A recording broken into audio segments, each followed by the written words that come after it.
السلام علیکم پاکستان، حمید نقیبی آپ کی خدمت میں حاضر ہے۔ ناظرین، حالیہ ایران جنگ کے دوران دشمن کے ایران پر حملوں کا جب دھواں چھٹتا ہے تو ایرانی انٹیلیجنس کے پیروں سے زمین نکل جاتی ہے۔ مئی 2026 میں آنے والی آرمز کنٹرول ایسوسی ایشن کی ایک انتہائی خفیہ رپورٹ نے دنیا کے ہوش اڑا دیے ہیں۔ رپورٹ بتاتی ہے کہ ایران پر دشمنوں کا حملہ جتنا بڑا تھا، ایران کے اپنے اندر اس سے 1000 گنا بڑا خطرہ موجود تھا، جس نے ایران میں طوفان برپا کر دیا۔ ایک ایسا طوفان جو مخبروں اور غداروں کے ایران کے اندر بڑے نیٹ ورک کی صورت میں موجود تھا۔ حیران کن بات یہ ہے کہ اسرائیل کی خفیہ ایجنسی موساد کے پاس ایران کے ان خفیہ سرنگوں کے انچ انچ کا وہ نقشہ موجود تھا جو صرف چند چیدہ جرنیلوں اور سائنسدانوں کے پاس تھا۔ یہ کوئی تکنیکی جاسوسی نہیں تھی، یہ انسانوں کی غداری کا کھیل تھا۔ آج کی اس دستاویزی انویسٹیگیشن میں ہم اس حقیقت سے پردہ اٹھائیں گے کہ کیسے ایران کا پورا جوہری پروگرام اب ایک ایسے بھوتوں کے سائے میں ہے جنہیں وہ دیکھ نہیں پا رہا ہے، کیسے تہران نے اپنے ہی سینکڑوں سائنسدانوں اور اعلیٰ حکام کو گرفتار کر لیا ہے، اور کیا واقعی ایران کے اندر اسرائیل کا یہ جال صدی کی سب سے بڑی انٹیلیجنس رسوائی بن چکا ہے۔ ناظرین، سب سے پہلے ہمیں اس بنیادی سوال کا جواب ڈھونڈنا ہوگا کہ آخر 2025 اور 2026 کے اتنے بڑے فوجی حملوں کے باوجود ایران کا ایٹمی پروگرام زندہ کیسے بچ گیا۔ واشنگٹن اور تل ابیب کے دعووں کے برعکس آرم کنٹرول ایسوسی ایشن کی مئی 2026 کی یہ رپورٹ ایک چونکا دینے والا انکشاف کرتی ہے۔ رپورٹ کے مطابق ایران کا 60% تک افزودہ یورینیم کا پورا ذخیرہ، جس کا وزن 441 کلو گرام ہے، وہ آج بھی بالکل محفوظ اور سالم حالت میں موجود ہے۔ اب آپ سوچ رہے ہوں گے کہ یہ کیسے ممکن ہے؟ اسرائیل نے تو نتانز اور فوردو کی سائٹس کو نشانہ بنایا تھا۔ یہاں شروع ہوتی ہے موساد اور ایرانی انٹیلیجنس کی وہ شطرنج جس کی چالیں عام انسان کی سمجھ سے باہر ہیں۔ ایران کو ان حملوں کی بھنک لگ چکی تھی۔ حملوں سے ٹھیک پہلے مئی اور جون 2025 کی درمیانی ہفتوں میں ایران نے اس پورے ایٹمی مواد کو، جو کہ UF-16 گیس کی شکل میں سکوبا ڈائیونگ کے سلنڈروں جیسے بھاری کنٹینرز میں بند تھا، وہاں سے نکال لیا تھا اور انہیں منتقل کیا گیا اصفہان کی گہری پہاڑی سرنگوں میں۔ ناظرین، اصل کہانی یہ نہیں کہ مواد بچ گیا، اصل کہانی یہ ہے کہ مواد کی منتقلی کے دوران کیا ہوا۔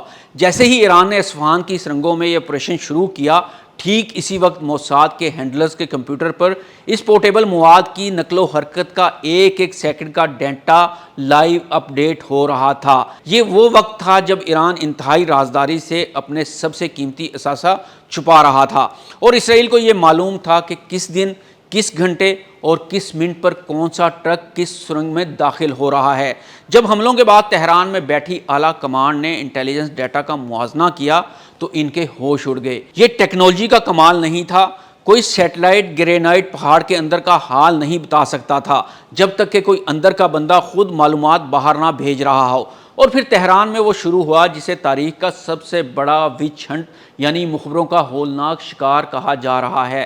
رپورٹ کے مطابق ایرانی پاسداران انقلاب اور انٹیلیجنس ایجنسیوں نے اپنے ہی نظام کے خلاف ایک بے رحم جنگ کا اعلان کر دیا۔ اب تک سینکڑوں کی تعداد میں نیوکلیئر سائنسدانوں، ملٹری انجینئرز، ایٹمی سائٹ کے سیکیورٹی گارڈز اور حتیٰ کہ وزارت دفاع کے اعلیٰ حکام کو گرفتار کیا جا چکا ہے۔ تہران کی بدنام زمانہ ایون جیل اس وقت ایران کے اپنے ہی انٹیلیجنس اور سیکیورٹی اشرافیہ سے بھری پڑی ہے۔ ان پر الزام کیا ہے؟ اسرائیل کے لیے جاسوسی، موساد کی طرف سے کروڑوں ڈالرز کی کرپٹو کرنسی اور یورپی پاسپورٹس کے عوض ایمان بیچنے کا الزام۔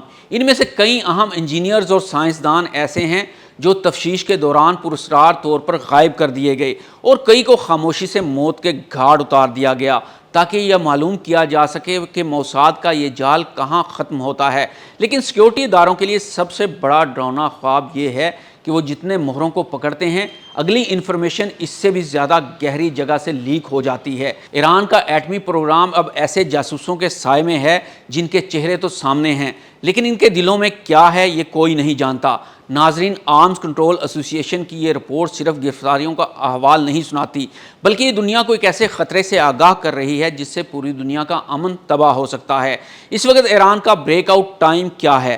بریک آؤٹ ٹائم کا مطلب ہوتا ہے کہ کسی ملک کے پاس موجود ایٹمی مواد کو ہتھیار کی شکل میں ڈھالنے کے لیے کتنا وقت چاہیے ہوگا۔ رپورٹ کے مطابق ایران کے پاس اصفہان کی سرنگوں میں جو مواد محفوظ ہے، اسے اگر صرف 100 جدید ترین سینٹری فیوجز کے اندر ڈال کر چلایا جائے تو ایران کو 10 سے زیادہ ایٹمی بموں کے لیے درکار خالص گریڈ کا یورینیم بنانے میں محض چند ہفتے لگیں گے، یعنی ایران ایٹمی دہلیز پر کھڑا ہے۔ لیکن اس سے بھی بڑا خطرہ جو اس رپورٹ کے مصنفین نے اٹھایا ہے وہ ہے دا انٹرنل کائوس سینیریو۔ ذرا سوچئے، ایک ایسی نیوکلیئر سائٹ جہاں کام کرنے والے سائنسدانوں اور گارڈز کو یہ معلوم ہے کہ ان کا اپنا ملک ان پر شک کر رہا ہے، جہاں ہر وقت گرفتاری اور موت کا خوف ہو، وہاں کا ماحول کیسا ہوگا؟ رپورٹ خبردار کرتی ہے کہ اس شدید اندرونی خوف اور بے یقینی کا فائدہ اٹھا کر کوئی بھی مایوس یا خوفزدہ سائنسدان یا ہائی لیول گارڈ اس انتہائی قیمتی افزودہ یورینیم کے چھوٹے سے حصے کو بھی سرنگوں سے غائب کر سکتا ہے۔ ناظرین، مئی 2026 کی یہ زمینی حقائق ثابت کرتے ہیں کہ فوجی طاقت سے کسی ملک کی ٹیکنالوجی کو تو کچھ وقت کے لیے روکا جا سکتا ہے، لیکن اس کے ارادے کو نہیں روکا جا سکتا۔ ان حملوں نے ایران کے ارادے کو کمزور کرنے کی بجائے مزید پختہ کر دیا ہے۔ اب اگر زندہ رہنا ہے تو ہر حال میں ایٹمی ہتھیار کی حتمی رکاوٹ کو عبور کرنا ہی ہوگا۔ لیکن سوال یہ ہے کہ کیا ایران اپنے گھر میں موجود اس موساد کے جال کو کاٹ پائے گا؟ کیا وہ اپنے ہی ادارے میں بیٹھے ان بھوتوں کو پکڑ پائے گا جو اس کے پورے وجود کو اندر سے کھوکھلا کر رہے ہیں؟ یا پھر اگلا دھماکہ کسی اسرائیلی بم کا نہیں بلکہ ایران کے اپنے ہی کسی اندرونی غدار کا ہوگا؟ آرمز کنٹرول ایسوسی ایشن کی یہ رپورٹ ایک واضح وارننگ ہے۔ اب دیکھنا یہ باقی ہے کہ مشرق وسطیٰ کی یہ انٹیلیجنس جنگ دنیا کو کس رخ پر لے جاتی ہے۔ آپ کے خیال میں کیا ایران اپنے نیوکلیئر پروگرام کو موساد کی اس زیر زمین جال سے بچا پائے گا؟ اپنی رائے نیچے کمنٹ سیکشن میں ضرور دیں۔ حمید نقیبی کو اجازت دیجیے۔ اللہ حافظ۔